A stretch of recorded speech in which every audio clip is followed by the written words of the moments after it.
ठीक है, एनपीए के बारे में बताइए भैया। बैंकों को जो एनपीए होता है, कल हमने ये बात छोड़ी थी यहाँ पर, ये एनपीए क्या चीज है और ये कैसे इफेक्ट डालता है। ये आपका जीएस 3 का पॉइंट टॉपिक है, ये बहुत क्रूशियल है। बताइए, जो भी आपको थोड़ा बहुत पता है, जो भी पता है आपको, प्लीज डिस्कस कीजिए।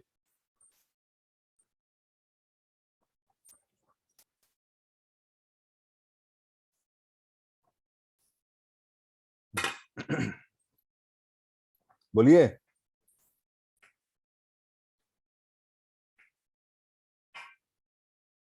हेलो। हेलो। जी सर, जी सर। हाँ हाँ, प्लीज बताइए, एनपीए के बारे में बताइए। सर, नॉन परफॉर्मिंग एसेट्स होता है सर। ये सर लोन, जो बैंक लोन देता है सर, उसके हिसाब से कुछ है सर। ज्यादा नहीं पता सर। अच्छा, और किसी कुछ पता है, कुछ आइडिया एनपीए के बारे में, किसी कुछ पता है? देखिए, जो बैंकिंग सेक्टर है, काम कैसे करता है। बैंक के पास, बैंक जो होता है, ठीक है, उसके पास पैसा होता है अपना। फिर पैसा, अब वो बैंक अपना पैसा रख लीजिए या कोई इन्वेस्टर का पैसा रख लीजिए, ठीक है, या जो आप लोग अपना डिपॉजिट करते हैं वो पैसा ले लीजिए। जो भी है, बैंक के पास एक पूंजी होती है। बैंक का जब पढ़ाएंगे हम आपको प्री के लिए, तो उसमें ज्यादा पढ़ते हैं। अभी थोड़ा सा अलग तरीके से, तो बैंक के पास अपना एक पैसा होता है। वो पैसा बैंक जो है वो लोन देता है, लोन के रूप में किसी भी इंडिविजुअल को, ठीक है, इंडिविजुअल को या किसी कंपनी को देता है। ठीक है, दे दिया, पैसा दे दिया, ठीक है। और मान लीजिए कि बैंक को इन्वेस्टर से, लेट सपोज 5% पे बैंक को पैसा मिला हुआ है। मतलब बैंक ने किसी इन्वेस्टर से, बड़े इन्वेस्टर में कौन हो सकता है, बड़ा बैंक हो सकता है या इंडिविजुअल कोई आदमी हो सकता है, रईस आदमी, उसने बैंक को पैसा दिया है, बोला कि भैया 5%, 5% मैं लूंगा तुमसे मैं। ठीक है, दुनिया में कुछ भी फ्री नहीं है, इस बात का ध्यान रखिएगा। कुछ भी फ्री नहीं है, तो इसलिए सब लोग अपने पैसे की कीमत लेते हैं। मान लो 5% बैंक ने पैसे किसी से उठाए हैं। अब बैंक जो है वो आपको लोन दे रहा है, ये कंपनी को लोन दे रहा है, और मान लो 10% पे दे रहा है, वो 10% पे दे रहा है। ठीक है, तो जब आप पैसा वापस करोगे तो 5% वो उसको लौटा देगा, और बाकी का 5% जो होता है उससे बैंक के पास आ जाएगा और बैंक का पैसा हो जाएगा। वो पैसा से उसका ऑपरेटिंग कॉस्ट और प्रॉफिट निकल जाएगा। ठीक है, अब इसमें क्या होता है, मान लो कोई कंपनी या इंडिविजुअल पैसा लोन वापस ना कर पा रहा हो, ठीक है, लोन वापस ना कर पा रहा हो, तो हम उसको बोलते हैं एनपीए।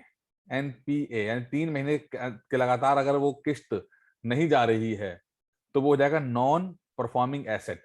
अब बैंक के लिए एक एसेट का मतलब होता है कोई किसी को लोन दिया हुआ, क्योंकि वही उससे पैसा कमाते हैं।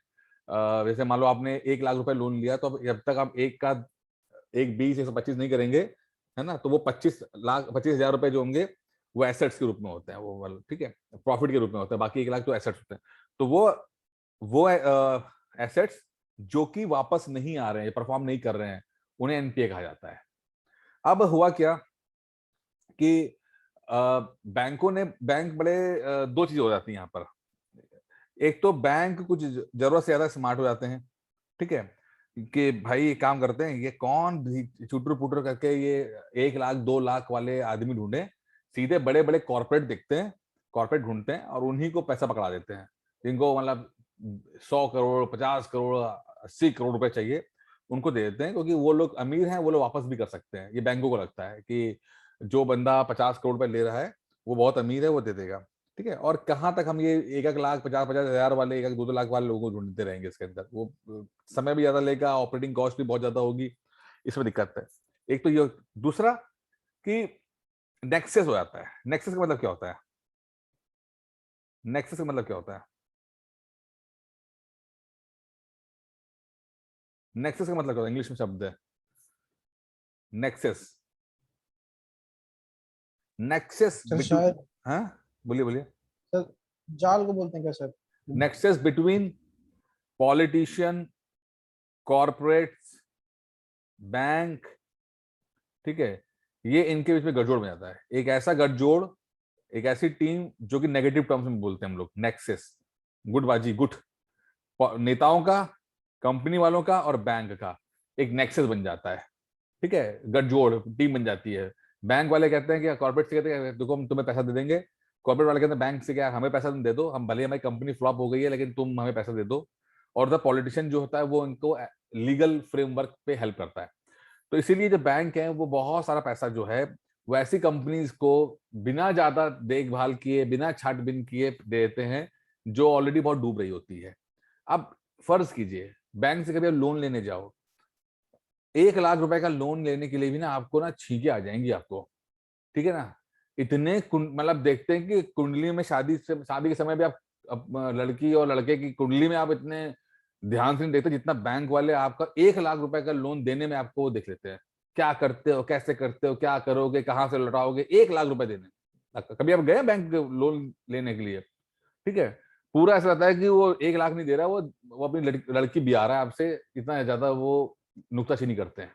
लेकिन यही जब बैंक जब कॉर्पोरेट्स को जाते हैं, ठीक है, तो भाई कोई अब देखता ही नहीं बैलेंस शीट। जब वो नीरव मोदी को वोट लोन देने जाते हैं, जब वो विजय माल्या को लोन देने जाते हैं, तो ये लोग देखते ही नहीं है, हैं? उस समय कहाँ चले जाते हैं इनका, उनका दिमाग कहाँ चला जाता है उस समय। भाई ये तो बहुत आसान काम है उनके पास तो है। जब से किंग फिशर बनी है तब से एक दिन भी वो प्रॉफिट में नहीं आई, उसके बावजूद भी किंग फिशर एयरलाइंस को लोन मिलते चले गए, मिलते चले गए, एक बैंक से 50 बैंक से मिलते चले गए। क्यों? जब वो शो कर रहा है कि भाई वो नहीं कर पाएगा। आप सरकारी नौकर में नहीं हो, आपको लोन देने में ये आनाकानी करेंगे। कितना पैसा, 1 लाख, 2 लाख, 3 लाख, अरे 1-2 लाख में आदमी क्या करेगा, ठीक है। तो इसे कहते हैं नेक्सस, गठजोड़, जो कि कॉर्पोरेट और बैंक्स के बीच में होता है, साथ में पॉलिटिशियंस का सपोर्ट करता है। अब बैंक जो होता है वो पैसा कॉर्पोरेट को देता है, कॉर्पोरेट क्या करता है, वो पैसे को खा जाता है, वापस ही नहीं करता, और एनपीए बढ़ जाता है। क्या बढ़ जाता है? एनपीए, बैंक का एनपीए बढ़ जाता है, नॉन परफॉर्मिंग एसेट बैंक का बढ़ जाता है, ठीक है। अब बैंक, चूंकि बैंक के पास भी लिमिटेड पैसा है भाई, ऐसा तो है नहीं कि अनलिमिटेड पैसा है। अब मान लो बैंक के पास 100 करोड़ रुपया था, लेट्स सपोज 100 करोड़ रुपया था देने के लिए, लोन देने के लिए 100 करोड़ रुपया था, उसमें बैंक ने विजय माल्या, नीरव मोदी ऐसे लोगों को मान लो 60 करोड़ रुपए दे दिया, 60 करोड़ रुपए दे दिए, ठीक है। और ये लोग भाग गए, भागने का एनपीए हो गया, तो बैंक के पास कितना बचा? मात्र 40 करोड़ रुपया। तो अब इस 40 करोड़ को इन्होंने ढंग से रन करना है, तब जाके वो अपना ऑपरेटिंग कॉस्ट निकाल पाएंगे, प्रॉफिट निकाल पाएंगे। मतलब खुद ही वो अंडर परफॉर्म हो गए बेचारे वो लोग, ठीक है। तो इससे क्या हुआ, बैंक पे लोड बन गया। बैंक, क्योंकि बैंक का जो एसेट थे वो एनपीए होते चले गए, ठीक है। और जो बचा कुचा पैसा, उससे उस पर प्रेशर आया कि भाई वो लोन ढंग से जाने चाहिए तो, और उसके रिटर्न्स वापस आने चाहिए, नहीं तो फिर हम लोग तो डूब जाएंगे। तो कहाँ 100 करोड़ था और कहाँ 40 करोड़ की गाड़ी परफॉर्म कर रहा है। तो ये सब इससे होना था, क्या होता है, बैंक कमजोर पड़ जाता है। और जब बैंक कमजोर पड़ जाते हैं, ठीक है, तो आपके इंस्टीट्यूशंस कमजोर पड़ जाते हैं। बैंक एक बहुत बड़ा इंस्टीट्यूशन है, संस्था है, कमजोर पड़ जाती है। और अब क्या है, देखिए कि जो ये बैंक ने यहाँ पर नीरव मोदी ऐसे लोगों को पैसा दे दिया और एनपी आ गया, तो अब बैंक के पास पैसा कम पड़ गया। तो एक चीज और भी हुई है, अब बैंक बहुत बहुत चूजी हो गए हैं लोन देने में। अब वो बैंक, क्योंकि बैंक के पास बहुत लिमिटेड पैसा है, तो बिल्कुल कहते हैं ना कि वो जांच पड़ताल करके वो लोन देने के लिए मूड में रहता है।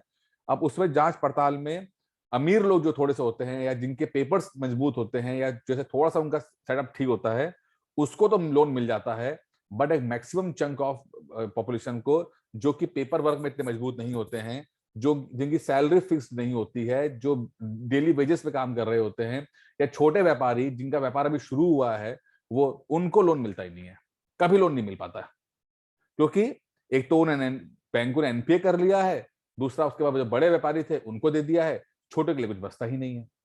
और क्या होता है, ये फिर राउंड एंड राउंड चलता रहता है, ये राउंड एंड चलता रहता है, और गरीबी और बेरोजगारी, और गरीबी और बेरोजगारी, महंगाई से राउंड राउंड चलता रहता है, ठीक है।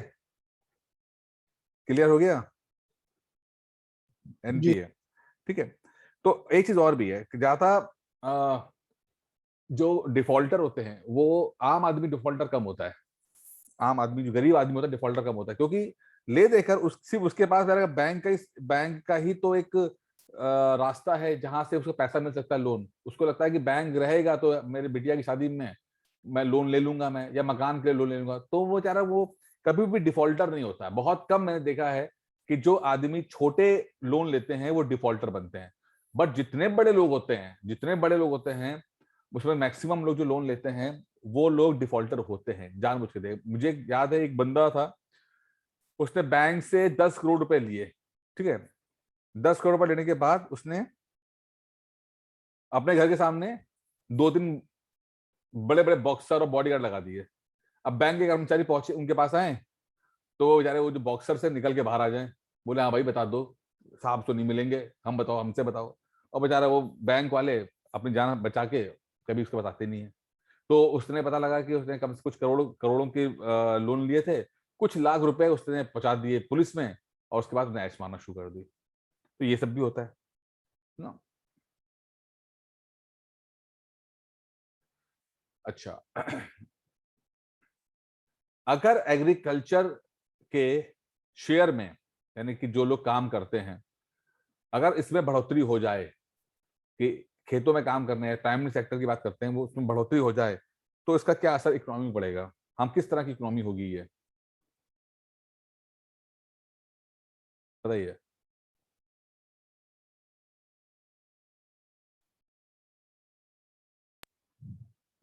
एग्रीकल्चर बेस्ड इकोनॉमी से।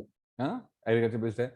और वैसे इकोनॉमी में क्या पड़ेगा, अगर मान लो इंडिया के पॉइंट ऑफ व्यू से बात करते हैं कि एग्रीकल्चर लोग खेती ज्यादा करने लगे, अभी 50-55% है, 70% करने लगे, तो ये क्या शो कर रहा है? वो क्या शो कर रहा है? Unemployment sir. अनएम्प्लॉयमेंट किस तरह का अनएम्प्लॉयमेंट, ये बताइए। किस तरह का अनएम्प्लॉयमेंट, ये शब्द, ये सवाल आया था ये पीसीएस में, किस तरह का अनएम्प्लॉयमेंट? Jobless growth. नहीं, वैसे बताऊंगा मैं क्या है, डिसगाइज्ड अनएम्प्लॉयमेंट, छुपा हुआ एम्प्लॉयमेंट, छुपा हुआ बेरोजगारी। पढ़ा आप लोगों ने ये डिसगाइज अनएम्प्लॉयमेंट देखा है? हाँ? नहीं पढ़ा आपने? कि भाई एक खेत में 10 लोगों के काम करने की जरूरत है, वहां 50 लोग काम कर रहे हैं, सबको इनको लगता तो ही काम कर रहे हैं, बट ये काम नहीं कर रहे हैं, इनसे प्रोडक्टिविटी नहीं बढ़ रही ना। भाई 10 लोग करेंगे तो भी वो, मान लो 100 किलो गेहूं उगाएंगे, और 50 लोग कर रहे हैं तो भी 100 किलो गेहूं उगेगा, तो इससे प्रोडक्टिविटी तो बढ़ नहीं रही ना। तो 40 लोगों की प्रोडक्टिविटी कुछ है ही नहीं 40 लोगों की, तो क्या किस लायक, किसी लायक नहीं है, तो वो अनएम्प्लॉयड नहीं है, तो क्या हुआ फिर? वो डिसगाइज्ड अनएम्प्लॉयड, मतलब कि छुपा हुआ अनएम्प्लॉयमेंट ही क्या है, ठीक है। सीजनल, सीजनल अनएम्प्लॉयमेंट क्या होता है? सीजनल, ये सब इस चैप्टर में आएंगे, जो हम पहले पढ़ ले रहे हैं। सर जो सिर्फ केवल सीजन सीजन में ही जिन्हें काम मिलता है, बाकी साल वो खाली रहते हैं। जैसे कि जैसे कि अब एग्रीकल्चर में, जैसे अब ये जो खेतों में लोग काम करते हैं, तो हाँ, किसी भी फसल को कटाई में वो लोग जाएंगे, फिर वो पूरे साल कुछ नहीं करते, या फिर 2-3 महीने फिर कुछ कर लिया, फिर फ्री हो जाते हैं। ठीक है, बिल्कुल। सर हाँ, सर कल्टीवेशन और हार्वेस्टिंग के टाइम सर काम मिलता है, उसके बीच में जब जब फसल बड़ी होती है उसमें सर रोजगार नहीं मिलता सर। हाँ, सर कि कंपनीज में भी तो ऐसे ही होता है, बड़ी हाँ? बड़ी जो कहीं, जैसे मैंने जो, जैसे ये पेस्टिसाइड की कंपनीज होती हैं, इनमें भी कई बंदों को रखते हैं ऐसे सीजनल, फिर वो निकाल भी देते हैं बिल्कुल, कुछ टाइम के लिए कि आपको फ्री कर दिया। बिल्कुल। अब मैं आपको एक चीज और बताता हूँ, चलो, बड़ी इंटरेस्टिंग बात, थोड़ा सा इसी टॉपिक पे लेके चल रहे हैं, क्योंकि थोड़ा सा टॉपिक मेरे दिमाग में आ रहा है, वो भी जीएस 3 का टॉपिक है वो, ठीक है, इससे जुड़ा हुआ है। अब हमने ये देखा कि हमारे देश में अनएम्प्लॉयमेंट जो है वो सीजनल अनएम्प्लॉयमेंट है, डिसगाइज अनएम्प्लॉयमेंट है, ठीक है, साइक्लिक अनएम्प्लॉयमेंट है, कि हर साल से आप लोग कहते हो कि हार्वेस्टिंग और उसके टाइम पे आ जाता है नौकरी, बाकी टाइम पे नौकरी नहीं होती है, ठीक है, साइक्लिक अनएम्प्लॉयमेंट है, इस तरह से भी है, ठीक है। इसे हम पीरियोडिक अनएम्प्लॉयमेंट कहते हैं। ये तीनों आते हैं, मतलब एग्जाम में आ चुका, सवाल पीछे स्क्रीन में आ चुका है ये, ठीक है, इसको हिंदी पढ़ लीजिएगा, मैं अभी आपको इंग्लिश में बता रहा हूँ। अच्छा, अब इस तरह की जो अनएम्प्लॉयमेंट होती है, ठीक है, अब इस तरह की एम्प्लॉयमेंट, नौकरी, तो दो तरह के लोग हैं। अब एक शब्द याद रखिएगा, फॉर्मल सेक्टर और फॉर्मल सेक्टर, नाम सुना कभी? इनफॉर्मल सेक्टर, क्या होता है ये? फॉर्मल सेक्टर क्या होता है?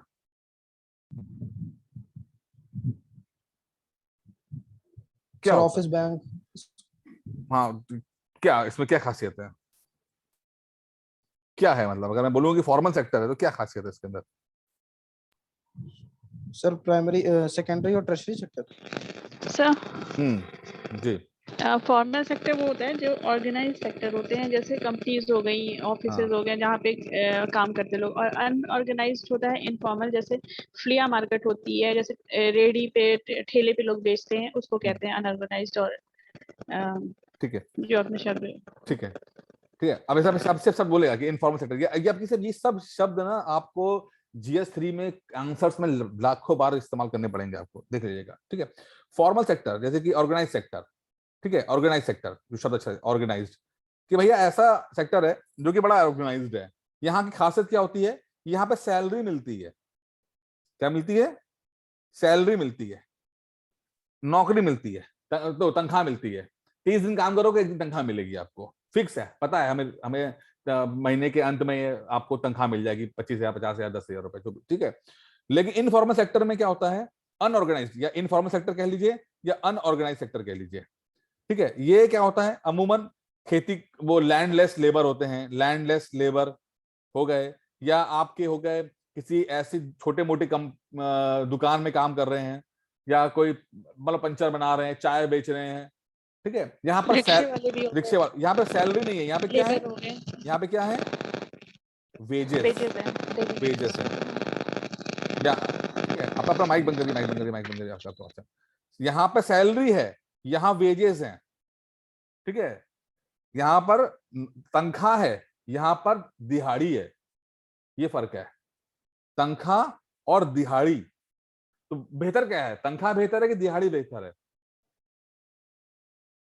तनख्वाह बेहतर, तनख्वाह बेहतर है क्योंकि सैलरी। फिक्स है, मतलब आना आना है उसको। ठीक है, दिहाड़ी का कोई फिक्स नहीं है कि भाई वो आज मिल गई कल मिलेगी नहीं। जो मजदूर लोग काम करते हैं, आप चौराहे पे आप देखते हो ना, शहरों के चौराहे पे मजदूर होते हैं, सुबह सुबह मिल जाते हैं आपको। अगर घर बनवाना हो अपना, तो चौराहे पे जाइए, वहां पर आपको इस तरह के लेबर दिख जाएंगे, आपको लेबर मिस्त्री मिल जाएंगे। ठीक है, आज किसी ने पकड़ लिया, काम कर लिया तो दिहाड़ी हो गई, नहीं तो बैठे हुए। ठीक है, तो इस तरह के अनएम्प्लॉयमेंट है। ठीक है, तो अलग अलग टाइप के अनएम्प्लॉयमेंट है यहाँ पर। फॉर्मल सेक्टर के अलग है, इनफॉर्मल सेक्टर के। तो इंडिया में क्या ज्यादा है, फॉर्मल सेक्टर ज्यादा है कि इनफॉर्मल सेक्टर ज्यादा है? इनफॉर्मल ज्यादा है। कितना है, कितना ज्यादा है? परसेंटेज में नहीं पता सर। 92%। समझ रहे हैं आप, हिंदुस्तान में 92% अनऑर्गेनाइज सेक्टर काम करता है, मात्र 8% ऑर्गेनाइज सेक्टर काम करता है। ये एग्जाम PCS में आया हुआ सवाल है, ये बहुत इंपॉर्टेंट है। 92% लोग, मतलब जो लोग हैं वो छोटे मोटे लेवल पे काम करते हैं, डेली वेजेस पे काम करते हैं, वेजेस पे या सैलरी, बहुत मिनिमम सैलरी पे काम करते हैं। इसमें एक चीज और भी होती है वेजेस, इसमें इनफॉर्मल सेक्टर में सोशल, आपकी सिक्योरिटी बहुत कम होती है। नौकरी आज है, कल नहीं रहेगी, हायर एंड फायर रहेगा मामला, हायर एंड फायर, आज हायर कर लिया, कल फायर कर दिया। ठीक है, आपको हेल्थ इंश्योरेंस नहीं दे रहे हैं। ठीक है, आपके लिए कोई हेल्थ इंश्योरेंस नहीं है, कोई प्रोटेक्शन नहीं है, आपको टीएडीए नहीं मिलता। टीएडीए कुछ नहीं है, एक्स्ट्रा अलाउंसेस कुछ नहीं मिल रहे हैं आपको। ठीक है, ये खाली तनख्वाह वेज पकड़ा दी आपको, लो भैया जाओ पकड़ो दिहाड़ी, निकल जाओ। कितने रुपए हो गए, 250 रुपए हो गए, जाओ 250 रुपए। लेकिन फॉर्मल सेक्टर में आपको हेल्थ इंश्योरेंस मिलता है, हाउसिंग इंश्योरेंस, हाउसिंग में आपको अलाउंसेस मिलते हैं, आपको टीएडीए मिलता है। ठीक है, जो हायर एंड फायर वाला कॉन्सेप्ट है वो कम होता है, नौकरी की सिक्योरिटी रहती है, ये सब रहता है। ठीक है, क्लियर हो गया, यहां तक क्लियर हो गया? ये फॉर्मल इनफॉर्मल पे ऊपर PCS पे प्री में सवाल आ चुका है, तो आपको पता लग गया ना, फॉर्मल और इनफॉर्मल, ऑर्गेनाइज और इनऑर्गेनाइज सेक्टर का मतलब समझ में आ गया अभी तक? सब जितने जी लोग सुन सर। रहे हैं, आ गया ना? ठीक है, आगे बढ़ रहा हूँ, यहाँ थोड़ा सा आगे बढ़ यस रहा हूँ। सर। अब एक चीज और हो गई। अब भाई होता क्या है, थोड़ा सा मैं ब्रॉड जा रहा हूँ, इस चैप्टर से ब्रॉड जा रहा हूँ, लेकिन चूंकि बातें हो रही हैं तो मैं चला जा रहा हूँ, तो उसको आप ज्यादा मतलब बेयर कर लेना थोड़ा सा। ठीक है, क्योंकि GS3 का है, मेंस का टॉपिक डिस्कस कर रहा हूं मैं अभी आपको। अब हमने ये देख लिया कि भाई फॉर्मल और इनफॉर्मल पे हमारी बातचीत हो गई। अब मान लो कि महंगाई बढ़ गई। अब एक और कॉन्सेप्ट आपको बता रहा हूं मैं। ठीक है, महंगाई आ गई, और पहले तो बताइए महंगाई क्या चीज होती है। महंगाई यानी इन्फ्लेशन, इन्फ्लेशन। इन्फ्लेशन, महंगाई क्या होता है ये? रुपए की वैल्यू घट जाना। वो डिवैल्यूशन होता है, वो डिवैल्यूशन होता है। इन्फ्लेशन, महंगाई, कहते हैं ना महंगाई बढ़ गई, इसका मतलब क्या है? सर जब किसी चीज की डिमांड बढ़ जाती डिमांड है। बढ़ जाती है, बिल्कुल ठीक है, डिमांड बढ़ जाना। ठीक है, जब आप की डिमांड बढ़ जाए, आप पीसीएस बन और गए प्रोडक्शन कम होती है। ना भी हो, डिमांड बढ़ जाए तो भी कर रहे हैं। ठीक है, डिमांड बढ़ जाए, अब जैसे आप बोलो, आप लोग पीसीएस बन जाओगे, आपकी डिमांड बढ़ जाएगी।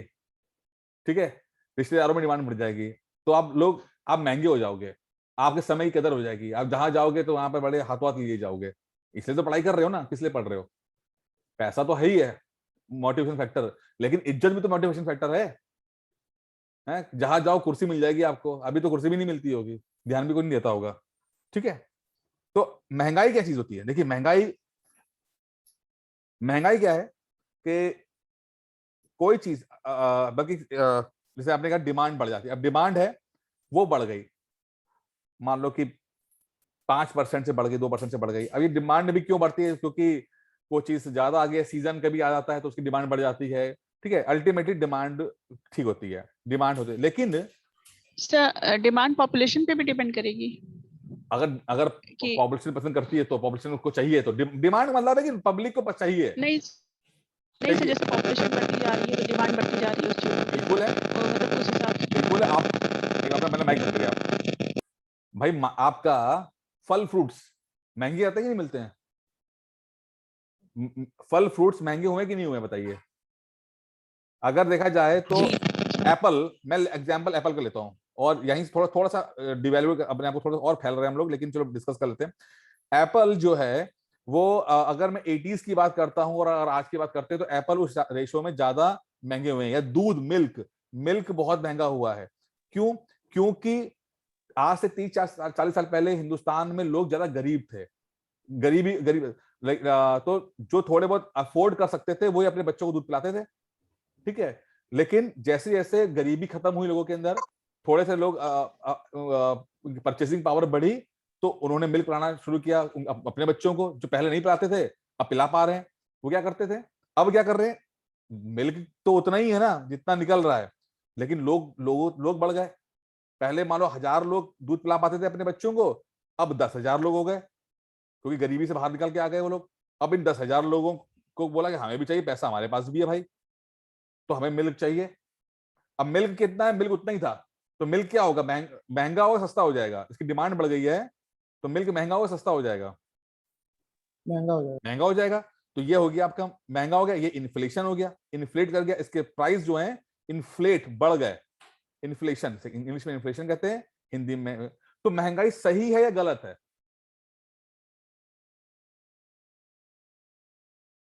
अभी आप एक प्री का सवाल भी इसमें आया और मेरे से भी, महंगाई सही है या गलत है, खराब है? सर प्रिंसिपल के अकॉर्डिंग तो सही है, हाँ, लेकिन वैसे रियलिटी में, रियलिटी में रियलिटी हम लोग में आम भाषा में अगर बात करें तो वो तो गलत होती है फिर। हाँ, थोड़ा सा समझते हैं इसी को लेकर। देखिए, किसी भी चीज की ना अति बेकार होती है। ठीक है, क्या होती है? बेकार होती है, अति। चाय में चीनी पर 1 चम्मच डाल के पी रहे हैं तो ठीक है, लेकिन जहां आप 4 चम्मच डाल दोगे तो वो खराब हो जाएगी। ठीक है, इसी तरह से महंगाई अगर 2 से 4% के बीच में है, ये बहुत इंपॉर्टेंट बात बता रहा हूं मैं आपको। ठीक है, ये एग्जाम में आज से 2 साल पहले पीसीएस में आया था, इसको बैंड बोलते हैं। ठीक है, इन्फ्लेशन बैंड। अगर महंगाई पर साल 2 से 4% बढ़ रही है तो अच्छा है, तो अच्छा है। लेकिन अगर 4 से 5, 6, 7 जितना बढ़ेगा तो महंगाई आपके पैसों पे नेगेटिव इंपैक्ट डालना शुरू कर देगी। आपके पैसों की जो परचेजिंग पावर है वो कम हो जाएगी। मतलब कि 100 रुपए में जो आप खरीद रहे थे सामान पहले, वो उससे कम सामान खरीदोगे। ठीक है, तो 2 चीजें हैं। अगर 2 से 4% के बीच में रह रहा है डिमांड, इसका मतलब ये होता है कि कंपनीज को भी डिमांड मिल रही है और कंपनीज प्रोडक्शन करने के लिए काम कर रही है। क्योंकि अगर डिमांड ही नहीं है तो कंपनी प्रोडक्शन क्यों करेगी? कोई कंपनी के पास अगर डिमांड नहीं है, ठीक है, तो वो प्रोडक्शन नहीं करेगी, आगे ग्रो नहीं करेगा। ठीक है, लेकिन ऐसा नहीं होना चाहिए कि वो ये 4% जो है वो 40% हो जाए कि तो ये इसको डिमांड नहीं कहेंगे, इसको महंगाई कहेंगे। और फिर क्या होगा, आपका जो पैसा है, रुपया जो है, वो उसकी परचेसिंग पावर कम हो जाएगी।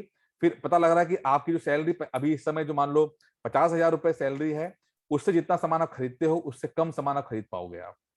तो महंगाई को इस रेंज में रखना जरूरी होता है। तो जितना भी बैंक है या सरकार है, आरबीआई या गवर्नमेंट, उसका पहला सबसे इंपॉर्टेंट चीज जो रहता है वो ये रहता है कि किसी भी तरह से ये महंगाई का बैंड रहे, क्योंकि अगर ये 2 से 4% से ऊपर जाता है तो वो सीधे करेंसी के ऊपर हैम्पर करता है।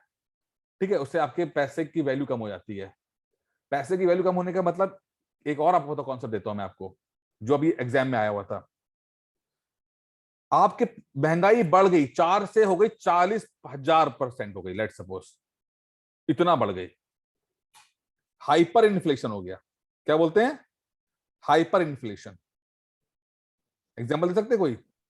हाइपर इन्फ्लेशन, इकोनॉमिक्स पढ़ा दी है, बोली समझ लो आपको। हाइपर इन्फ्लेशन मतलब भयंकर महंगाई हो गई। मतलब अब दूध की जो थैली 50 रुपए में पहले मिलती थी, वो उसका डिमांड इतना भयंकर बढ़ गया कि अब वो एक दूध की जो कीमत है वो 2 लाख रुपए हो गई। कहीं नाम सुना है अभी देखा है इस चीज को? ऐसा सर ये वेनेजुएला, वेनेजुएला में हुआ था ये, वेनेजुएला ऐसे में छाप हुआ, करके वहां पे गन्ने की जिम्बाब्वे में, पीपल बिल्कुल बेचते थे। जिम्बाब्वे में हुआ, वेनेजुएला में हुआ कि लोग दूध लेने जा रहे हैं तो बोरी भर के पैसा लेके जा रहे हैं। ठीक है, 2 लाख रुपए की ब्रेड मिलती है वहाँ। हाँ, ये हो गया। इसे कहते हैं हाइपर इन्फ्लेशन। अब इसके फैक्टर्स कई और भी हैं कि आपकी करेंसी की वैल्यू कम हो जाए, ठीक है, आपका जो सिस्टम है, इकोनॉमिक सिस्टम है, वो क्रैश कर जाए। तो ये इसे कहते हैं हाइपर इन्फ्लेशन। लेकिन कुल मिला के समझिए कि जब तक ये डिमांड रहेगी, डिमांड बनी रहेगी 2 से 4% के बीच में, तब तो इकोनॉमी के लिए बहुत अच्छा। क्योंकि इससे कम भी जो रहेगी ना वो भी दिक्कत है। इससे कम भी जो रहेगा ना तो वो भी, अगर मान लो कि ये इन्फ्लेशन जो है वो 0% है, इसका मतलब क्या हुआ कि भाई डिमांड ही नहीं है, तो कंपनी के लिए मोटिवेशन कुछ नहीं है। तो कंपनी के लिए मोटिवेशन कुछ नहीं है, डिमांड ही नहीं है, तो कंपनी एम्प्लॉयज रखेगी नहीं, प्रोडक्शन करेगी नहीं, क्योंकि उसके लिए डिमांड ही कुछ नहीं आ रहा है। जब डिमांड कुछ नहीं आ रहा है तो वो नया प्रोडक्शन करेगी नहीं, नए लोगों को जॉब नहीं देगी, नए लोगों को जॉब नहीं देगी तो नए लोगों के पास पैसा नहीं होगा, पैसा नहीं होगा तो फिर वो अनएम्प्लॉयड हो जाएंगे, अनएम्प्लॉयड हो जाएंगे तो उनकी परचेसिंग पावर कम हो जाएगी, और फिर वो मार्केट जो है, फिर वो पूरी इकोनॉमी जो है रेसिशन में चली जाएगी, आर्थिक मंदी में, जो आजकल हम चल रहे हैं हम लोग। आज के उसमें हम लोग रेसिशन में चल रहे हैं, चाहे कोरोना के चक्कर में कर लीजिए या किसी और के चक्कर में कर लीजिए।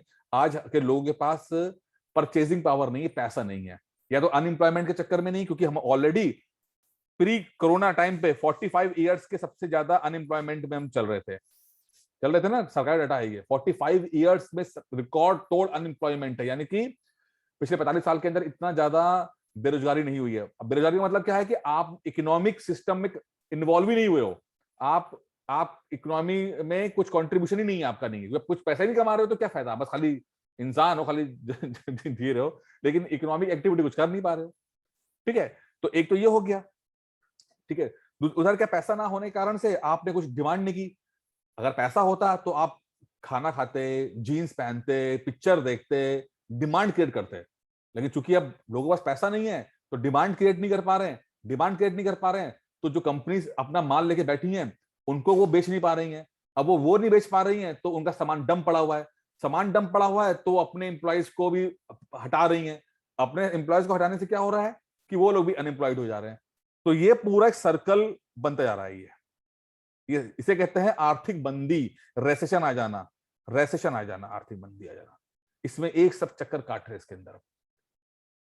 ठीक है, इसका तोड़ने के लिए भी तरीके बनते हैं, जो एक को लिखा था कि अच्छा अब डिमांड, चलो ये तो मैंने एक्सट्रीम बना दिया, रेसेशन के ऊपर समझ में आ गया ना। ये सब देखिए कॉन्सेप्ट जितने भी बता रहा हूं ना, आप उसको समझिएगा कि हो सकता है वीडियो दोबारा फिर देख लेना, जितने मैंने टर्म्स यूज किए ना प्लीज उसको नोट कर लेना। ये सब के सब एग्जाम में आया है, यूपीएससी से लेकर पीसीएस तक में सब के सब सवाल आए हुए हैं।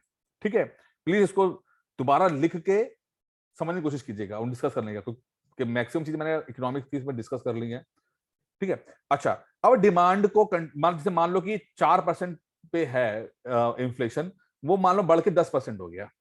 अब सरकार ने देखा कि 10% हो गया, यानी कि लोगों के पास पैसा ज्यादा है, वो डिमांड ज्यादा कर रहे हैं। ठीक है, 10% का मतलब क्या है कि 10% की डिमांड हो गई है, यानी कि जरूरत से ज्यादा डिमांड हो रही है। ठीक है, अब सरकार कहती है कि नहीं नहीं ज्यादा हो रहा है, इससे करेंसी खराब हो रही है, एक काम करो, इनकी डिमांड की जो ताकत है वो कम कर दो। डिमांड की ताकत कम कैसे होगी? इनके हाथों से पैसा छीन लो। ठीक है, इसका मतलब कैसा होता है कि आरबीआई जो है वो लोन महंगे कर देगी। एक टूल होता है, आरबीआई लोन पे इंटरेस्ट बढ़ा देगी, लोन पे इंटरेस्ट बढ़ा देगी। ठीक है, सुना आप लोगों ने कि लोन जो है महंगे हो गए। लोन महंगे होंगे इसका मतलब क्या होता है कि लोग अब लोन कम लेंगे। ठीक है, तो लोगों के पास डिमांड क्रिएट करने की कम हो जाएगा। तो ये सरकार सोचती है कि 10% का 8% हो जाएगा या 6% हो जाएगा, क्योंकि लोगों के पास पैसा ही नहीं होगा, सस्ता लोन नहीं होगा तो महंगा हो जाएगा। अब उल्टा कंडीशन देख लेते हैं, अगर मान लो 0% इन्फ्लेशन था, तो डिमांड बढ़ाने के लिए सरकार क्या करेगी, आरबीआई क्या करेगी कि सस्ता लोन देगी। जैसे आजकल कोशिश की जा रही है सस्ता लोन देने की, लोगों के पास पैसा नहीं है, परचेजिंग पावर कम है, तो सरकार सोच रही है कि इनको लोन सस्ता कर दो, तो लोन लेंगे वो लोग। इंटरेस्ट अगर सस्ता होगा तो लोन ले लेंगे, तो इससे क्या होगा कि बढ़ जाएगा, डिमांड बढ़ जाएगी। लेकिन प्रॉब्लम क्या है, जो जिस पे मैं आना चाहता हूं, प्रॉब्लम ये है कि हमारा जो इनफॉर्मल सेक्टर है, यानी कि अनऑर्गेनाइज सेक्टर जो है, वो 90% से ज्यादा है, यानी कि 90% से ज्यादा इनफॉर्मल सेक्टर होने के कारण ये बैंक से उतनी अच्छी तरीके से कनेक्ट ही नहीं है कि उसको आरबीआई के किसी डिसीजन का बहुत ज्यादा इंपैक्ट पड़ता हो दिखाई दे। मात्र 8 से 10% जो फॉर्मल सेक्टर है, जो कि बैंक से जुड़ा हुआ है ढंग से, वो उस पर तो ये असर डालते हैं ये फैसले। लेकिन जो 90% जो सेक्टर हैं, छोटे मोटे दुकानदार, पनवाड़ी, गोलगप्पे बेचने वाले, पंचर लगाने वाले, ठीक है, तो ये डायरेक्ट इनको बैंक, आरबीआई की नीति कोई बहुत डायरेक्टली इफेक्ट नहीं करती है। अगर आज बैंक बोले कि नहीं, आपसे तुम्हारा लोन जो है वो 6% की जगह 6.1% हो जाएगा, तो उससे क्या असर पड़ेगा बताओ भाई इन लोगों के सेहत पे? कुछ नहीं पड़ेगा। लेकिन हाँ, जो अगर ये होते हैं फॉर्मल सेक्टर वाले, जहां पर फाइनेंस बिल्कुल ज्यादा अच्छी तरीके से स्ट्रक्चर्ड है, वहां पर असर पड़ता है, वहां पर लोन का असर पड़ जाता है कि महंगा पड़ रहा है, सस्ता पड़ रहा है। ठीक है, इस कारण से आरबीआई की अलग समस्या है कि ऑर्गेनाइज, इसीलिए सरकार चाहती है किसी तरह से ज्यादा जो चीज है वो फॉर्मल सेक्टर में आए, ट्रांजेक्शन्स जो हो वो डिजिटल होने चाहिए। ठीक है, बैंक से जुड़े होने चाहिए, इसीलिए जन धन योजनाएं चलाई गई।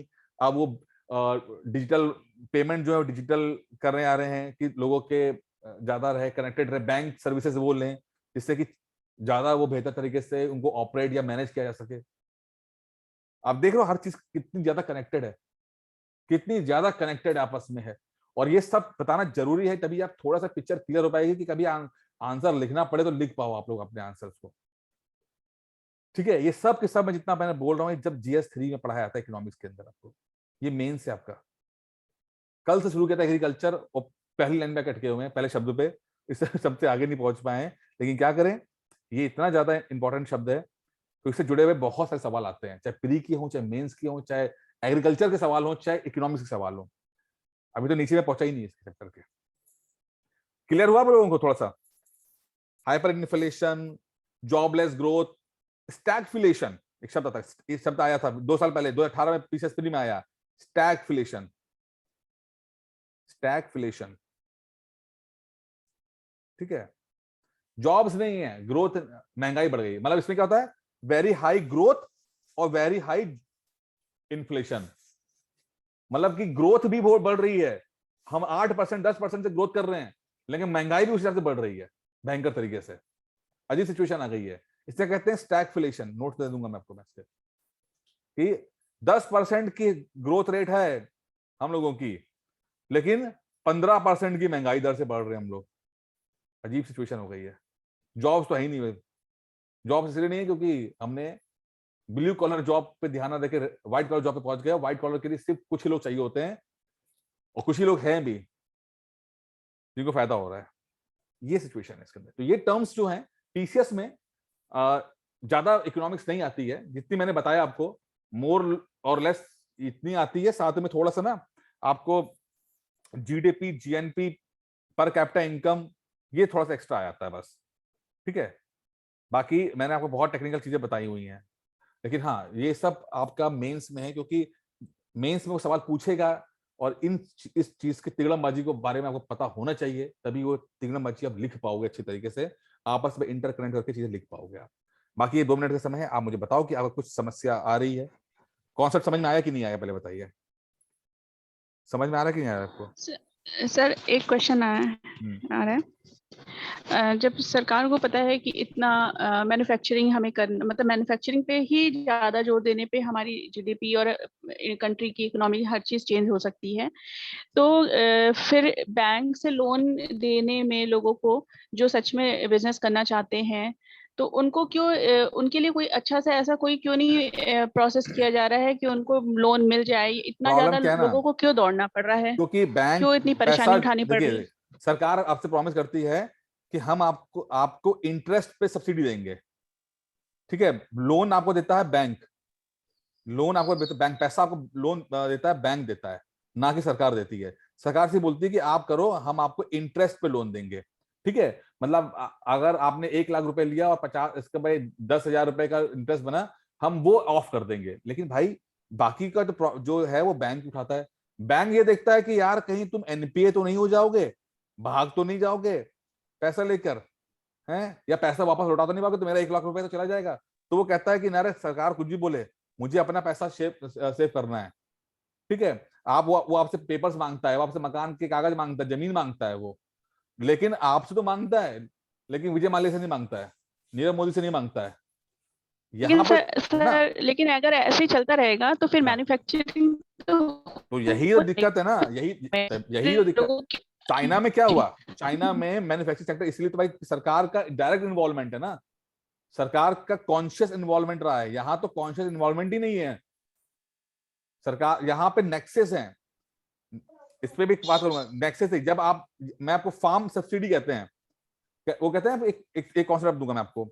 वो बोलते हैं